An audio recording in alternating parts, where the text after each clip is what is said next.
Magandang umaga mga kaibigan. So nandito tayo ngayon sa Binondo, Manila, Metro Manila. So ang kalagay ng panahon dito sa Binondo mga kaibigan ay malapit nang umapaw ang ilog ng Binondo. So napansin nyo sa likuran ko ay mahaba na ang tubig dahil sa bagyong Inting. Kung napapansin nyo, ang bagyong Inting at bagyong Karina ay pare-pareho sila ng legalidad na ulan na binuhos dahil ang mga Lamesa Dam, Eco Dam, Overdam, Marikina Dam ay nagpakawala na ng tubig. Pag nagpakawala na kasi ng tubig ang Eco Dam, Wawa Dam, Marikina Dam, ay ito ang mangyayari sa ating Metro Manila. Tayo ay binaha at ang kawawa ay ang mga mabababang lugar tulad ng Pasig River, Binondo, Manila, ating sabi pa rin, kagaya ng Karina at Inting, pareho sila, no?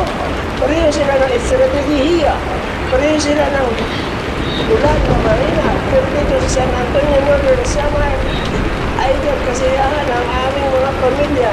Mayroong tagay, inuman kahit may bagyo. At nandyan ang balik tayo sa Binondo mga kaibigan. Napapansin nyo dito banda sa may Salazar going to Binondo ay ang baha ay napakalakas, napakalaki.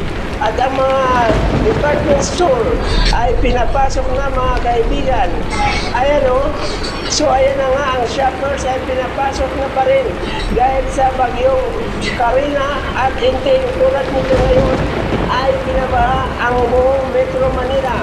Kung napapansin nyo mga kaibigan, ang ulan ay mahina lamang at katamtaman ang buhos ng ulan, pero patuloy pa rin ang pagtaas ng tubig ba dito sa Metro Manila mga kaibigan. So kung kayo po ay papasok ay pumasok na kayo habang maaga pa. Para kayo ay makapasok sa trabaho, kailangan kayo magsuot ng extra shirt, extra t-shirt at ang inyong mga uniforme ay ilagay sa inyong bag at nang sa ganun ay hindi nababasa mga kaibigan at patuloy pa rin tayong pumapasok sa ating mga kanya-kanyang trabaho dahil kailangan natin ito sa ating buhay. So kung napapansin niyo, ang kotse ay dumadaan at ang mga establishmento ay napasukan ng tubig pag dumadaan ang kotse. So tayo po ay gusto ko kayo mag-ingat mga kaibigan dahil ang bagyong Karina at Inting ay pare-pareho lang sila ng estratehiya na pagbaha. Ito ay dulot ng bagyong Inting at Karina. Kung napansin nyo sa iba't ibang lugar ng bansa, iba't ibang parte ng bansa ng Pilipinas ay pa dito mga kaibigan, dito sa Binondo ay ang tungkod ng bagyo ng Karina. At sa ibang bansa ngayon tulad nyo bagyong Inting, ang baha ay sa ibang Marikina ay hanggang liig na ang baha. Ay ibang Malabon City, Quezon City ay hanggang baywang na ang baha mga kaibigan. Sumaswerte pa rin ang Binondo mga kaibigan dahil ang baba ng tubig baha. So kailangan lang natin ang mag-ingat dahil pag naglakad tayo ay mayroong manhole.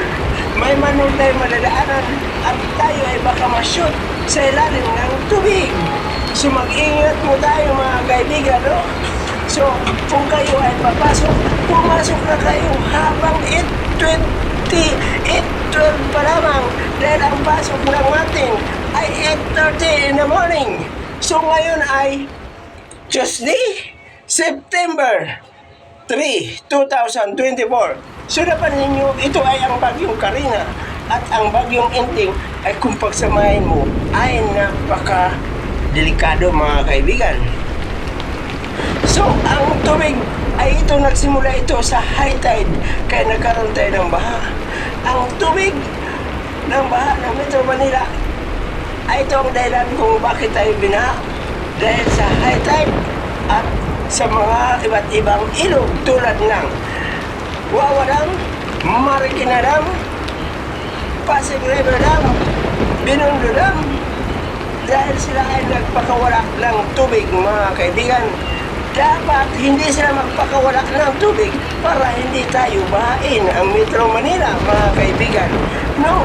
So, Kung may bagyo man, kung alam natin may bagyo, ang sabihin na ang bagyo ay parating ng Lunes, Linggo pa lang, unti-unti na sila mag-release ng tubig, mga kaibigan, nang sa ganun ay hindi tayo aabot ng ganitong sitwasyon dahil sa baha.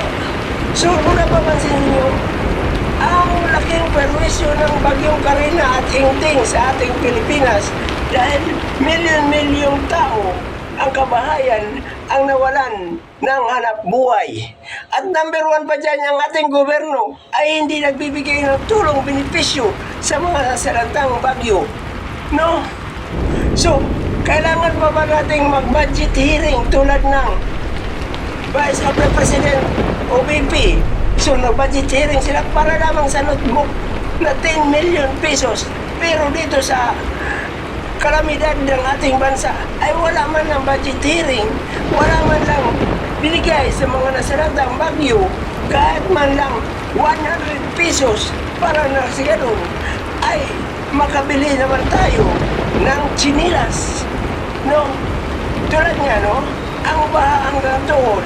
So wala man lang mga pagkatapos ng bagyo, dapat man lang bigay ang gobyerno ng tulong pinansyal sa ating mga kababayan, lalo na dito sa Pilipinas, na nasalanta ng bagyong Karina at Inting.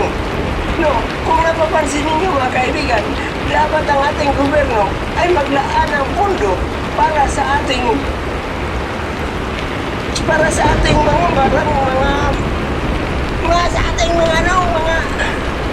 mga nasalanta ng bagyo.